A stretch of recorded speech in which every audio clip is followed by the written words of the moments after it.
नमस्कार। बिहार चुनाव को लेकर कैपिटल टीवी का खास शो वॉर ऑफ स्टेट देख रहे हैं आप। मैं हूं आपके साथ पूजा। बिहार की सियासत इन दिनों गर्म है और इस बार आग लगी है आरजेडी के एक चौंकाने वाले बयान से। राष्ट्रीय जनता दल के विधान परिषद सदस्य कारी शोएब ने ऐसा बयान दिया जिसने पूरे राजनीतिक गलियारों में हलचल मचा दी। उन्होंने कहा कि अगर तेजस्वी यादव मुख्यमंत्री बनते हैं तो वक्फ कानून को पूरी तरह से खत्म कर देंगे, कानून को फाड़कर कूड़ेदान में फेंक दिया जाएगा।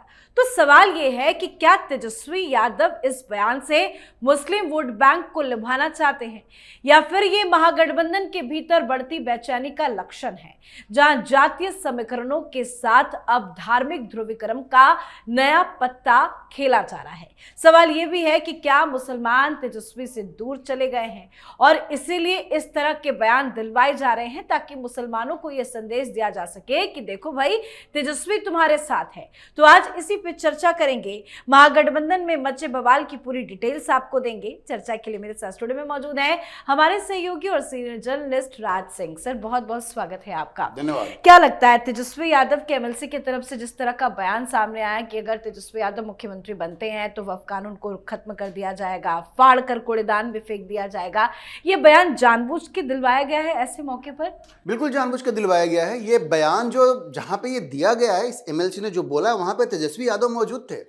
उनकी उपस्थिति में यह बयान दिया गया है। इसके देखिए, इसके दो पहलू हैं। पहली बात तो यह है कि इस बार बिहार के जो मुसलमान हैं उनके सामने कई ऑप्शंस हैं और तेजस्वी को शायद ये लग रहा है कि जिस तरह से हमारी पकड़ थी मुस्लिम वोट बैंक के ऊपर एक तरफा, वो शायद इस बार नहीं रहेगा और इसे तेजस्वी हिले हुए हैं, इसलिए इसको पोलराइज करने की वो कोशिश कर रहे हैं। पोलराइज क्या मतलब? मुसलमानों को ये बताना चाह रहे हैं कि हम ही तुम्हारे सबसे बड़े हितैषी हैं। अब देखिए, जैसा हम लोग पहले से कह रहे हैं कि जन स्वराज की भी कोशिश है कि मुसलमान वोट बैंक में सेंध लगाई जाए। वो प्रशांत किशोर जीते या ना जीते, वोट तो कुछ काट ही लेंगे, कुरान की आयतें पढ़ रहे हैं हर जगह जहां वो जा रहे हैं, और वैसे ही इस बार खुद पढ़े हैं, 100 सीटों पे लड़ रहे हैं। ऐसे में तेजस्वी यादव हिल गए हैं और उनको ऐसा लगता है कि कुछ ऐसी बात कहें जिससे कि मुसलमान जो हैं वो बिल्कुल उनके पीछे आके खड़ा हो जाए। और देखिए, मुसलमानों को डराना बड़ा आसान है। मुसलमानों को भय दिखा करके कि भाई देखो, भाजपा सरकार ने या एनडीए सरकार ने जो वक्फ कानून बनाया है, ये तुम्हारी वक्फ संपत्ति को लूट लेंगे, ये डरा करके चुनाव में उसका फायदा उठाना है। लेकिन ये जिस तरह की भाषा का प्रयोग इस एमएलसी ने किया है, उसकी जितनी निंदा की जाए वो कम है। वो कहता है वो सबको देख लेंगे जिन्होंने एक कानून बनाया, उनको सबक सिखाना है, और ये कहता है कि सारे बिल को फाड़ के फेंक देंगे।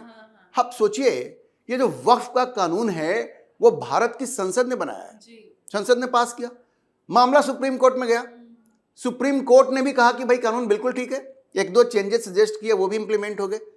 भाई हम लोग किसी लोकतंत्र में रहते हैं या क्या है? मतलब आप चुनाव लड़ने जा रहे हो और ये कह रहे हो कि अगर हम जीत गए तो हम बिल फाड़ देंगे, और तुम वही लोग हो जो कहते हो कि हम तो संविधान की इज्जत करते हैं, हम कानून की इज्जत करते हैं। अरे भाई, संविधान में संशोधन हुआ, वक्फ एक्ट बना ना, स्टैच्यू बना, और जो बिल संसद ने पारित किया, जिस बिल को सुप्रीम कोर्ट ने हरी झंडी दिखाई, तुम कहते हो हम उसको फाड़ देंगे। अगर ये गुंडागर्दी नहीं है तो क्या है? ये खुलेआम गुंडागर्दी है और ये बिल्कुल सोची समझी रणनीति के तहत यह बयान दिलवाया गया है। तेजस्वी यादव का वहां पे मौजूद होना, बाद में जब उनका भाषण आया तो उन्होंने कुछ कहा नहीं, ये भी रणनीति का हिस्सा है। मतलब तेजस्वी यादव की चुप्पी भी कई तरह के सवाल खड़े तो कर रही है। क्या ये मुद्दा अब गरमाएगा? आने वाले चुनाव में इसे एक बड़ा मुद्दा बनाया जाएगा, क्योंकि अब धीरे धीरे बीजेपी की तरफ से भी पलटवार किया जा रहा है। देखिए, इसको तेजस्वी की चुप्पी के रूप में मत देखिए। कई बार चुप्पी जो होती है ना, वो मौन सहमति होती है। आप नहीं बोलते हैं क्योंकि आप डरते हैं, लेकिन आप ग्रीन सिग्नल दे रहे हैं। भाई ऐसा कैसे हो सकता है कि जो एमएलसी है कोई छोटा मोटा कार्यकर्ता तो है नहीं, वो एमएलसी तेजस्वी यादव की उपस्थिति में कह रहा है कि जिस बिल को भारत की संसद ने पास किया, जिस बिल को भारत की सुप्रीम कोर्ट ने हरी झंडी दिखाई, वो कहता है उस बिल को हम फाड़ देंगे। तो क्या तुम संविधान का अपमान नहीं कर रहे हो? क्या तुम संसद का अपमान नहीं कर रहे हो?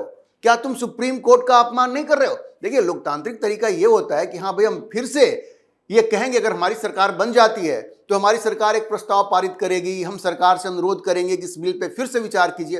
एक जो लोकतांत्रिक तरीका है, उससे आप ये तो गुंडागर्दी है, ये तो गुंडागर्दी है। हाँ। अरे भाई, इसीलिए तेजस्वी को समझना चाहिए, बिहार की जनता इससे तो और भी डरेगी। तो जंगल राज का खौफ यही तो होता था ना उस समय। क्या होता था? कानून का कोई डर नहीं है, जिसके जो मन में आया कर दिया। किसी को उठा लिया, मतलब अपने किसी को मार पिताजी के दिया। ट्रैक पर चलेंगे अरे तेजस्वी। बिल्कुल साफ है, स्पष्ट है। तेजस्वी की उपस्थिति में ये सब कहना ये दिखाता है कि तेजस्वी का मंशा भी उसी तरह से बिहार प्रशासन करना है। वरना अगर कोई ऐसी बात कहता है, तेजस्वी को वहीं पे खड़ा होकर कहना चाहिए था कि तुम क्या कह रहे हो, कैसे तुम संसद का अपमान कर सकते हो। भाई अगर आपको कोई लड़ाई लड़नी है, आप लोकतांत्रिक तरीके से लड़िए, आप फिर से सुप्रीम कोर्ट में जाइए, आप संसद में जाकर के भाई वहां पे जाकर फिर से एक बिल लाइए कि पुनर्विचार होना चाहिए, आप प्रधानमंत्री से मिलिए जाकर के। लोकतांत्रिक तरीके हैं, अलग अलग तरीके के, बिल फाड़ देंगे। मुझे याद आता है ऐसे ही सहारनपुर का ये कांग्रेस एमपी इमरान मसूद, वो क्या बात कर रहा है, ये वही इमरान मसूद था जिसने कहा था कि हम मोदी को बोटी बोटी काट देंगे, आपको याद है, लोकसभा चुनावों के वक्त। अभी इसी इमरान मसूद ने यह कहा है कि ये जो हमास है वो भगत सिंह की तरह काम कर रहा है। मतलब कहां हमास, कहां भगत सिंह। सोचिए इनकी मंशा क्या है और किस तरह की सोच रखते हैं। ये जो हमास है जिसने निर्दोष लोगों की हत्या की, एक लड़की थी शनी लॉक, आपको पता है, उसको उन लोगों ने न सिर्फ मारा, उसके कपड़े उतारे, उसकी नंगी जो लाश है उसको वो जीप में ले गए और चारों तरफ खड़े होकर के वो धार्मिक नारे लगा रहे थे। सोचिए ये बहादुरी है क्या। एक लड़की को पहले तो तुमने मारा, फिर तुमने उसके कपड़े उतारे और वहां पे तुमने उसको घुमाया गया जीप में, आपने विजुअल्स देखे होंगे वो, और चारों तरफ से नारे लगा रहे हैं। तो ये हमास जो है, भगत सिंह ऐसा काम करते क्या? भगत सिंह ने कभी ऐसा काम किया है? भगत सिंह से कैसे कंपेयर कर रहे हो भाई? तो आप सोचिए मानसिकता क्या है। ये लोग, ये जो महागठबंधन के लोग हैं, चाहे वो कांग्रेस के हों या राजद के हों, इनमें ज्यादातर लोग जिहादी मानसिकता के हैं। ये उसी मानसिकता को फॉलो करते हैं जिस मानसिकता को हमास फॉलो करता है। बच्चों को मार दो, महिलाओं को मार दो, बूढ़े बुजुर्गों को मार दो। अगर आप कानून फाड़ने पे आ जाएंगे तो कल को कोई आपको पसंद नहीं आएगा तो आप गोली मार देंगे उसको। भाई लालू और राबड़ी के जंगल राज में तो यही होता था ना। तो आप सोचिए कि कितना कैसा संकेत ये दे रहे हैं। ये अपने पैर में कुल्हाड़ी मार रहे हैं। ये बात तेजस्वी को समझ में नहीं आ रही है, क्योंकि उनके ऊपर जो ये आरोप लगता है कि अगर वो फिर से सरकार बनाते हैं तो वही 1990 के दशक वाला जंगल राज वापस आएगा। वो दिखा रहे हैं कि आपका डर बिल्कुल सही है, वही जंगल राज फिर से वापस आएगा। बिल तो फटेगा ही, हत्याएं भी होंगी, बलात्कार भी होगा, और फिर से शाम को 7 बजे के बाद आप अपने घर से नहीं निकल पाएंगे। तो क्या ये मुसलमानों को एकजुट करने के लिए, क्योंकि जिस तरह से इस बार के चुनाव में ओवैसी भी धुआंधार प्रचार कर रहे हैं, उनका भी अच्छा खासा नजर आ रहा है, तेज प्रताप भी हैं, इतने सारे अलग अलग दल है, तेजस्वी को क्या डर है कि मुस्लिम वोट बैंक जो है वो दरक रहा है, खिसक रहा है, इस तरह से इसलिए बयान दे रहे हैं? बिल्कुल, वो तो है ही ना। आप देखिए ना, मुसलमानों में एक रोष तो ये भी है ना कि आपने मुख्यमंत्री पद का दावेदार घोषित कर दिया।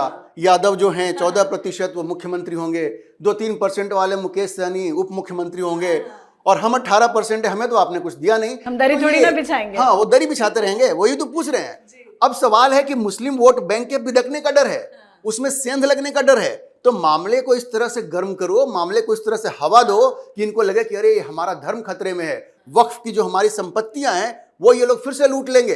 इसलिए इस मुद्दे को इतनी हवा दो कि सब आके हमारे पीछे खड़े हो जाएं और फिर हमको वोट दें। अब चाहे इसके लिए समाज में कुछ भी हो जाए, हमें डराना पड़े, धमकाना पड़े, बिल फाड़ना पड़े, हत्या करना पड़े, बलात्कार करना पड़े, हम सब कुछ करेंगे। मुसलमानों तुम हमारे पीछे खड़े हो जाओ, क्योंकि तुमको हम ही बचा सकते हैं। देखिए कुछ लोग यही तो कहते हैं ना कि भाजपा का डर दिखा करके ये लोग मुसलमानों का वोट लेते हैं, और अब तो संसद का अपमान करके, सुप्रीम कोर्ट का अपमान करके ये मुसलमानों से कह रहे हैं कि तुम्हारे लिए हम संसद का अपमान करेंगे, सुप्रीम कोर्ट का अपमान करेंगे। लेकिन वो कर नहीं सकते हैं, लेकिन वो बता रहे हैं कि तुम हमें वोट दो, हमें तुम्हारा वोट चाहिए।